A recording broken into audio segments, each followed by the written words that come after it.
सरकार के रक्षा राज्य मंत्री श्री संजय सेठ साहब हमारे बीच उपलब्ध हैं।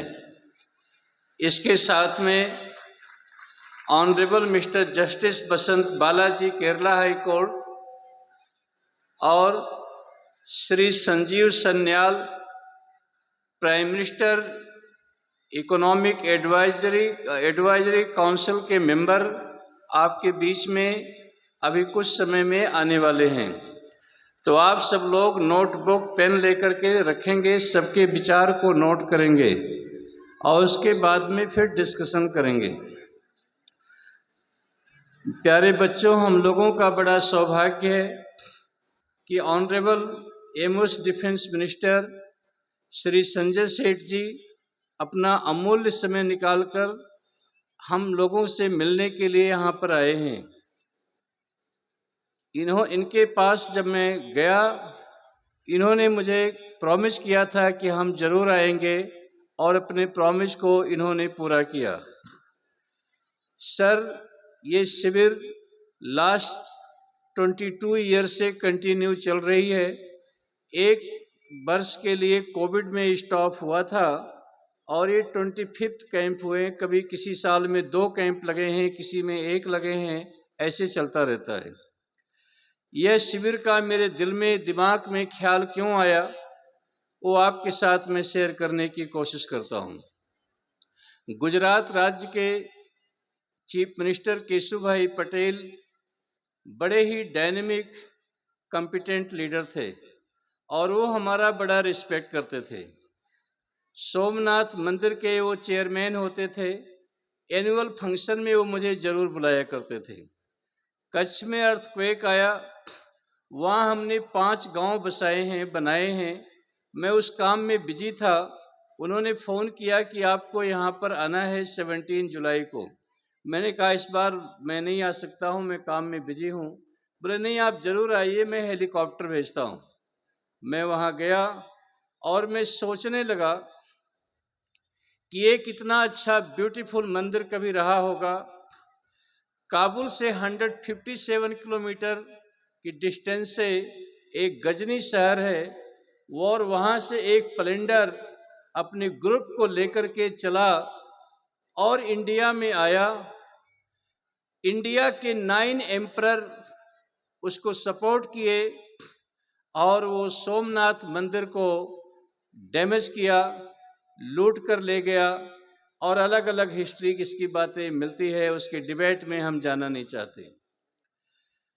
सर, मैंने थिंकिंग किया कि 1400 ईयर्स इस्लाम को हो गया, किसी मौलाना ने आज तक कुरान की कथा नहीं की है। 2024 ईयर्स क्रिश्चियनिटी को हो गया, किसी पोप पादरी ने आज तक बाइबल की कथा नहीं करी। हिंदू लोगों में मिलियन संत day to day Bhagavat Ramayana की कथा करते हैं, लेकिन फिर भी ये प्रॉब्लम्स क्यों ऐसी हो रही हैं और ये लोग सिंक क्यों हो रहे हैं और दुनिया के लोग स्प्लिट क्यों कर रहे हैं। ये सोचते सोचते मेरे दिमाग में एक ख्याल चलता रहा और मैं प्रॉपर वहाँ स्पीच भी नहीं दे पाया। मैं वापस आकर के थिंकिंग किया और सर मैंने 132 साइकोलॉजिकल लिटरेचर का स्टडी किया कि आखिर ह्यूमन आइडियोलॉजी पर इसके इम्पैक्ट क्या हैं। जब मेरी ये समझ बनी तो जब मनुष्य पैदा होता है तो उसके पास सिर्फ 3 चीज होती है। एक बॉडी होती है, एक सोल होता है और एक उसके पास कंप्यूटर टाइप का ब्रेन होता है, लेकिन उसमें कोई डेटा स्टोर नहीं होता है और कोई सॉफ्टवेयर अपलोड नहीं होता है। परंतु उसके ब्रेन में कॉम्प्लेक्स फॉर्म में मेमोरी होती है, in the form of names, in the form of pictures, in the form of feelings, in the form of events, in the form of values. जब मनुष्य पैदा होता है तो न वो कुछ सोच सकता है, न थिंकिंग कर सकता है, न रियलाइज कर सकता है और न ही किसी को आइडेंटिफाई कर सकता है। लेकिन उसकी जिस प्रकार की अपब्रिंगिंग होती है, जिस प्रकार की उसकी पेरेंटिंग होती है, जिस प्रकार की उसकी स्कूलिंग होती है और जिस प्रकार की उसे रिलीजियस टीचिंग मिलती है, वैसे वैसे उसके ब्रेन डेवलप होने शुरू हो जाते हैं। न्यूरॉन्स, न्यूरोलॉजी के लिटरेचर और साइकोलॉजिकल लिटरेचर के अकॉर्डिंग 0 से 6 इयर्स की एज तक जिस प्रकार से बच्चे की पेरेंटिंग होती है, वैसे उसके ब्रेन डेवलप होते हैं। और जो 0 से 6 इयर्स तक ब्रेन डेवलप होते हैं, उसे हैबिट ब्रेन कहा जाता है। ह्यूमन ब्रेन टू टाइप का होता है, एक हैबिट ब्रेन, एक conscious brain. Medical and psychological literature के अकॉर्डिंग 95% ब्रेन का शेयर हैबिट ब्रेन होता है और ओनली 5% ब्रेन कॉन्शियस ब्रेन होता है। तो 0 से 6 इयर्स की एज तक 95% ब्रेन हमारा कंप्लीट हो जाता है, मुकम्मल हो जाता है।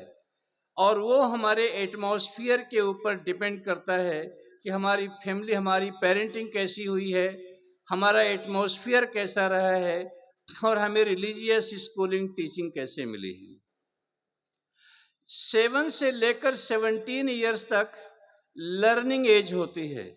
बच्चे को जो भी कुछ जिंदगी में सीखना है, वह एज 7 से लेकर के 17 इयर्स तक होती है। और 17 के बाद बच्चे की लर्निंग पावर जो है कम हो जाती है और 18 से लेकर 32 तक इमोशन एंड स्पिरिट की एज होती है। वास्तव में यही ऐसी एज है जो मनुष्य को क्या बनना है, किस फील्ड को चुनना है, वह डिसाइड कर लेता है और उस रास्ते पर चल पड़ता है। हमारे एक बड़े ही अच्छे दोस्त आईपीएस, सीनियर आईपीएस अफसर के विजय कुमार साहब और केपीएस गिल साहब ने एक रिसर्च किया था कि 17 ईयर्स से कम एज का कोई भी आज तक दुनिया में मिलिटेंट नहीं बना है और 32 ईयर से अधिक एज का कोई भी व्यक्ति वर्ल्ड में आज तक स्कॉट सोसाइटर मिलिटेंट नहीं बना। तो 17 से 32 के बीच में ही क्यों लोग ये बनते हैं?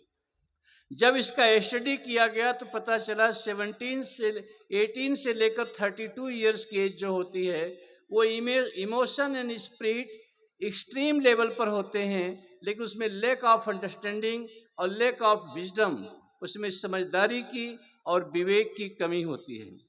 तो 17 से 32 इयर्स की एज के बीच में अगर उसको सही गाइड मिलता है, राइट डायरेक्शन मिलते हैं, तो गुड एटमॉस्फेयर मिलता है, तो एक अच्छे इंसान बन जाते हैं।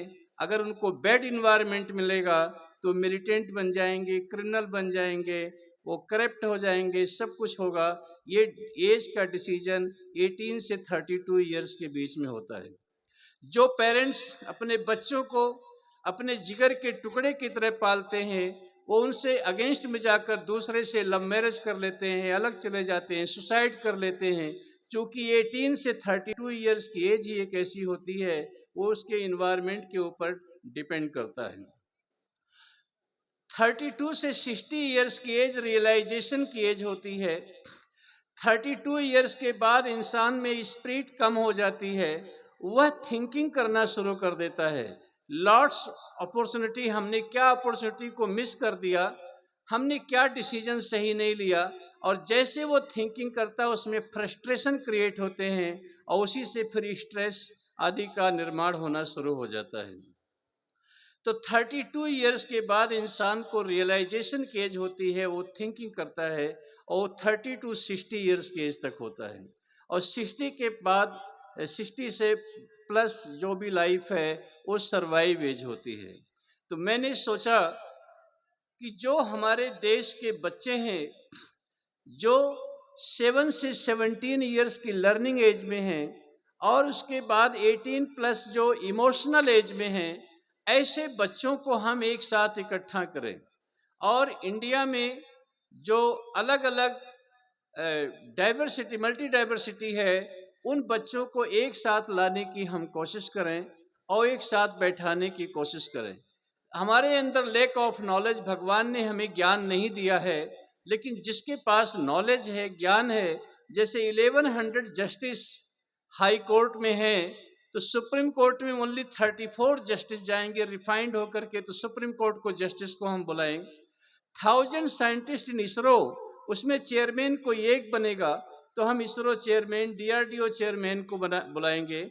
हम देश के वेल नोन इकोनॉमिस्ट, साइंटिस्ट, इनको बुलाकर बच्चों के साथ, ब्यूरोक्रेट्स, आर्म फोर्सेस के लोग को हम बच्चों के साथ उनका इंटरेक्शन कराएं और हम अपने देश और फ्यूचर के लिए जो भी कुछ कर सकते हैं उसके लिए प्रयास करेंगे। तो सर, ये मेरा छोटा सा मिशन है और इसी के प्रयास में हम लगे रहते हैं।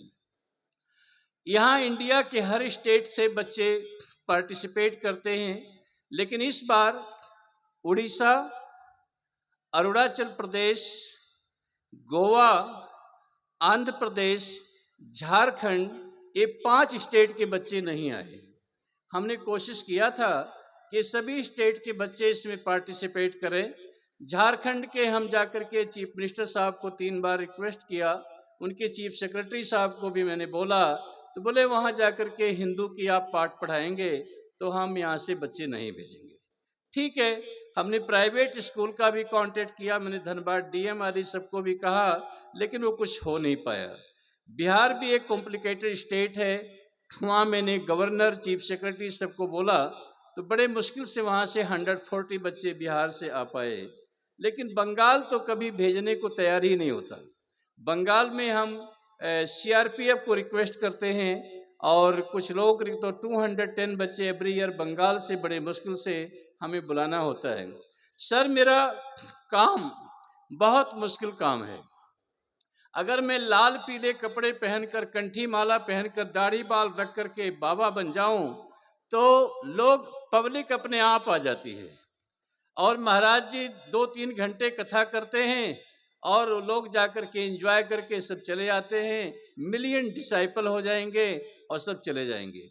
सर, इस काम को करने के लिए मैं 4 मंथ इंडिया के 28 स्टेट, 8 यूनियन टेरिटरी, सब में मैं खुद जाता हूँ, लोगों को इनवाइट करता हूँ और अपने बच्चों को भेजने के लिए लोग 100 टाइम सोचते हैं। 2000 किलोमीटर, अभी लद्दाख से 100 बच्चे आए, 47 बच्चे वहाँ की स्टेट ने भेजा है और 50 बच्चे आईटीबीपी के लेकर के लोग आए। कश्मीर से 400 बच्चे आए, जिसमें सारे श्रीनगर से और जम्मू रीजन से, दोनों सेक्टर से बच्चे हैं। 500 बच्चे सर पंजाब से अकेले आए हैं, उनके वो हमारे दोस्त हैं गवर्नर, तो वहाँ से पूरा प्रेस करके स्टेट गवर्नमेंट ने नहीं भेजा, तो 500 बच्चे हमने पंजाब से बुलाए। तो एवरी स्टेट में जाकर के लोगों को इनवाइट करना, और कई कितनी नाइट हमें एयरपोर्ट पर बितानी पड़ जाती है, क्योंकि मेरे लाइफ का प्रिंसिपल है मैं कभी होटल में नहीं ठहरता हूँ। दूसरा प्रिंसिपल है मैं किसी फैमिली में नहीं ठहरने का प्रयास करता हूँ। मैं ज़्यादातर आर्म फोर्सेस में, आर्मी, नेवी, पैरामिलिट्री फोर्स के मेस में रुकता हूँ। कहीं रूम फुल होते हैं तो पूरी रात एयरपोर्ट पे गुजार लेता हूँ। कभी कोस्ट गार्ड में आने जाने की प्रॉब्लम, तो हमें 4 महीने लग जाते हैं सर श्रोता इकट्ठा करने के लिए, 4 मंथ। और फिर उसके बाद में वक्ता ढूंढो कि देश का इमिनेंट इकोनॉमिस्ट कौन है, साइंटिस्ट कौन है, वो लोग हमें जानते नहीं। तो स्वामी नाम आने से, स्वामी मीन्स फ्रॉड, पहले क्वेश्चन मार्क आ जाता है, ये पता नहीं क्या होगा। तो फिर जाकर उनको कन्विंस करना, नहीं ये देश और समाज के लिए काम है। वो 36 बार सोचते, वो कैलकुलेट करते हैं, हम वहाँ जाएंगे तो हमको बेनिफिट क्या मिलेगा, हमें वहाँ मीडिया का एडवांटेज मिलेगा, क्या मिलेगा, वो सारी कैलकुलेशन करते हैं। जब कैलकुलेशन से कुछ लोग नहीं फिट बैठते तो एंड टाइम पर कैंसिल भी कर देते हैं। लेकिन जो दोस्त देशभक्त होते हैं वो लोग आने के लिए कोशिश करते हैं और उनको अच्छा भी लगता है। ये सर, इस देश में काम करने के लिए हमारे लाइफ के प्रिंसिपल मैंने कल बताया था। मैं जिंदगी में कभी गवर्नमेंट ग्रांट नहीं लेता हूँ, कभी फॉरेन फंड नहीं लेता हूँ। हमारे इस आश्रम में कहीं दान पेटी नहीं है, कोई 1 रुपया दान देने के लिए भी हम किसी से कोई रिक्वेस्ट नहीं करते। तो रिमोट एरिया में है, यहाँ कोई आता भी नहीं। जब ये शिविर लगाना था, हमने सोचा हमने क्या करें, तो अपने जो मिलने वाले लोग हैं उनसे मैंने कहा कुछ पैसे उधार दो और जब डोनेशन आएगा मैंने वापस दे दूंगा। तो 2,15,00,000 रुपए अपने मिलने वालों से मैंने पहले से उधार लिया। 1 करोड़ ये टेंट लगा है, 1 करोड़ रुपया इस टेंट वाले ने हमसे लिया है। ये खाली टेंट, गद्दा और ये जो बच्चों को वेडिंग चेयर और ये करने काम का सिर्फ 1 करोड़ रुपया इसी का ले लिया। और पहले पैसा एडवांस चाहिए, बाद में काम करते हैं लोग। तो हमने इसके लिए 2,15,00,000 अपने लोगों से लोन लिया। हमने कहा जब डोनेशन आएगा दे देंगे, आप विश्वास करना पूरा हो जाएगा। तो ये बहुत डिफिकल्टी से मैं सर काम करता हूँ और आशा उम्मीद करता हूँ कि मेरी भावना को आप लोग समझने की कोशिश करेंगे। Thank you. जय हिंद।